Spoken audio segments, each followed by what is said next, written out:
Hello welcome to ചിത്ത വീട്ടിലായർസ്. നമുക്കിന്ന് കൂർക്ക ഇട്ടിട്ടൊരു അവിയൽ എങ്ങനെ വെക്കാമെന്ന് നോക്കാം.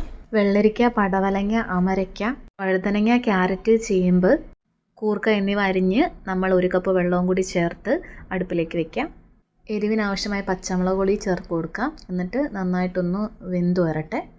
അധികം വെള്ളമൊന്നും ഒഴിക്കേണ്ട, 1 കപ്പ് മതിയാവും. ഈ സമയം കൊണ്ട് നമുക്ക് അരപ്പൊന്ന് അരച്ചെടുക്കാം. ഒരു ഹാഫ് തേങ്ങ ചിരകിയത്, അതിൻ്റെ കൂട്ടത്തിൽ 3-4 അല്ലി വെളുത്തുള്ളി, 2 സ്പൂൺ ജീരകപ്പൊടി, 1 സ്പൂൺ മഞ്ഞൾപ്പൊടി, കുറച്ച് കറിവേപ്പില, 1-2 പച്ചമുളക്, ഇതെല്ലാം കൂടി ചേർത്ത് നമുക്ക് അവിയലിൻ്റെ പാകത്തിൽ തന്നെ ഒന്ന് അരച്ചെടുക്കാം. ഈ ഒരു പരുവത്തിൽ കിട്ടണം. അങ്ങനെ നമ്മുടെ പച്ചക്കറികളെല്ലാം വെന്തിട്ടുണ്ട്.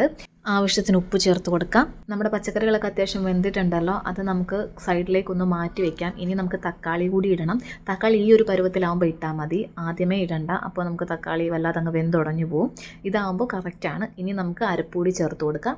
അരച്ച മിക്സിയുടെ ജാർ ഒന്ന് കഴുകി അല്പം കൂടി വെള്ളം ചേർത്ത് കൊടുക്കാം. അതിനുശേഷം നമുക്ക് നന്നായിട്ടൊന്ന് ഈ വെള്ളം വറ്റിച്ചെടുക്കേണ്ടതുണ്ട്. അങ്ങനെ വെള്ളമൊക്കെ ഏകദേശം വറ്റിയ ശേഷം നമുക്ക് കുറച്ച് പച്ചവെളിച്ചെണ്ണ ഒഴിച്ചു കൊടുക്കാം. അതിൻ്റെ കൂടെ തന്നെ ഒരു തണ്ട് കറിവേപ്പില കൂടി ചേർത്ത് കൊടുക്കാം. എന്നിട്ട് നന്നായിട്ട് അടച്ചു വെച്ചേക്കാം. എന്നിട്ട് സ്റ്റവ് ഓഫ് ചെയ്തോളൂ. അവിയൽ സെറ്റായിട്ടുണ്ട്. അങ്ങനെ നമ്മുടെ അവിയൽ റെഡി ആയിരിക്കുകയാണ്. Thank you.